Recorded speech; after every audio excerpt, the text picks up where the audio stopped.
আজকে সকালে ঘুম থেকে উঠেই একটা অকাজ করে নিলাম, যা অনেকদিন ধরেই হয় না। তো আজকে হঠাৎ করে হয়ে গেল। আজকে বুঝতেই পারি নাই সকালবেলা এমন একটা কাণ্ড ঘটে যাবে আমার সাথে। অনেকদিন ধরে এরকমটা হয় না, আজকে হঠাৎ করে হয়ে গেল। তো আজকে সকালবেলা রান্না করতে চাচ্ছিলাম যে কি রান্না করব কি রান্না করব, অবশেষে এই যে নুডলস রান্না করে নিলাম। তো আসসালামু আলাইকুম এভরিওয়ান, সবাই কেমন আছেন? আশা করি সবাই ভালো আছেন। চলে আসলাম সুমি ব্লগস থেকে নতুন একটা ভিডিও নিয়ে। আশা করি সবাই ভিডিওটা দেখবেন আর কেমন লাগে অবশ্যই কমেন্ট করে জানাবেন। তো সকালে ঘুম থেকে উঠেই চিন্তা করতেছিলাম কি রানবো। তো নাস্তা হিসেবে কি দেয়া যায় আজকে। তো আজকে চিন্তা করলাম যে নুডলস অনেক দিন ধরে রান্না করা হয় না, সবজি নুডলস রান্না করলে সবাই খুব পছন্দ করে। দেখা যায় যে এমনি সবজি বাচ্চারা না খেতে চাইলেও সবজি দিয়ে যদি নুডলসটা রান্না করা হয় তাহলে সবাই কিন্তু অনেক বেশি পছন্দ করে।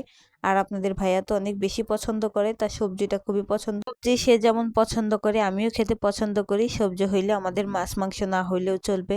তো আজকে ঘুম থেকে উঠে তো সবকিছু কাটাকাটো করতেছিলাম। সবজিগুলো কাটা শেষ হয়ে গেছে, অনেকগুলো সবজি কাটছি, এদিকে বাঁধাকপি কেটে রাখছি। বারবার কাটাকুটা করতে ভালো লাগে না। আসলে রান্না করতে গেলে কাটাকুটাই হচ্ছে বেশি টাইম যায়, এগুলা পরিষ্কার করাই কিন্তু বেশি কষ্টের, রান্না করা তত একটা কষ্টের না। তো যাই হোক কাটাকুটা করতেছিলাম, অবশেষে সম্পূর্ণ কাটা শেষের দিকে, বাঁধাকপি কাটেই নাই। তখন আমার হাতটা কেটে গেছে, এত কষ্ট পাইছি আর কি বলবো, এখন সারাদিন কাজ করতে খুবই কষ্ট হবে।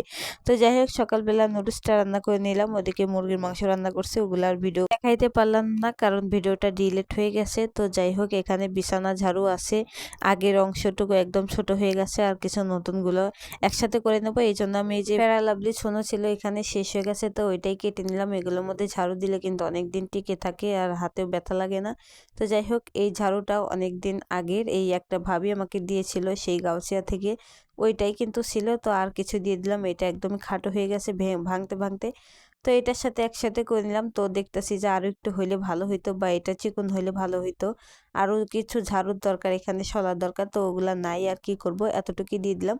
তো যখন দেখতেছি এটা হইতেছি না, তখন কিন্তু একসাথে করে কিছুটা বান দিয়ে দিলাম যেন ওইটার সাথে মিলে থাকে, খুলে যেন না যায়। তো শক্তপোক্ত করে একটা বান দিয়ে দিলাম। আমার হাত এদিকে ব্যথা, তারপরে কাজটা করতেছি কারণ ঘরের কাজ তো করতেই হবে, কিছুই করার নেই। আর পাশেই দেখতে পারতেছেন ওইটা মূলা লাগাইছি আমি, মূলার সবজি।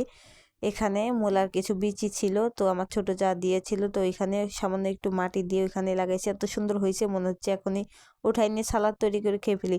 তো ঝাড়ুটা তৈরি করলাম, এখন দেখতেছি যে ঠিকঠাক ভাবে হচ্ছে কিনা, এখন দেখি না সব ঠিক আছে। তো বিছানাটা একটু ঝাড়ু দিয়ে নিলাম, ঝাড়ু দেয়াই ছিল, তারপর একটু ঝাড়ু দিয়ে নিলাম। তো এদিকে রাত্রেবেলা সারাদিন তো গেলোই, রাত্রেবেলায় যে ডিম ভাজতেছিলাম, মেয়েটার ডিম হইলে পরে আর কিছুই লাগে না, সে ডিম ভাজা দিয়ে ভাত খাবে। ওর আব্বু অফিস থেকে আসতে অনেক দেরি হবে, তো ভাবলাম যে আমরা মা আমি একসাথে খেয়ে নেই। তার আসতে আসতে রাত 1টা বাজতে পারে, অত রাত্রে আমি আবার খেতে পারি না, একবার যদি ঘুমাই যাই তারপরে যদি জাগ না হই, যতই আমার খিদা লাগুক না কেন আমি কিন্তু ভারী রাত্রে আর কিছু খাই না। তো ওই জন্য সকালে আবার উঠতে হবে, মেয়েকে নিয়ে স্কুলে যাইতে হবে, এই জন্য আমরা মা আমি একসাথে খেয়ে নেব। তো প্লেটে নিলাম একসাথে। এখন আমি প্লেটে খাবারটা নেওয়ার পরে একটু সামান্য বাঁধাকপি ভাজি নিয়েছি, এই জন্য খাবে না, বলতেছে আমি তোমাকে ওটা খাওয়াবো না, তুমি আমার সাথেই খাও। সে বলতেছে না আমি ওই ভাজি খাবো না, বায়না ধরছে। পরে আর কি করা, তার ভাতটা আলাদাই দিলাম, যাও তুমি নিজে হাতে খাও লবণ দিয়ে, আর আমি এটা দিয়ে খাবো। আমার বাড়ি বাঁধাকপি ভাজিটা খুবই ভালো লাগে।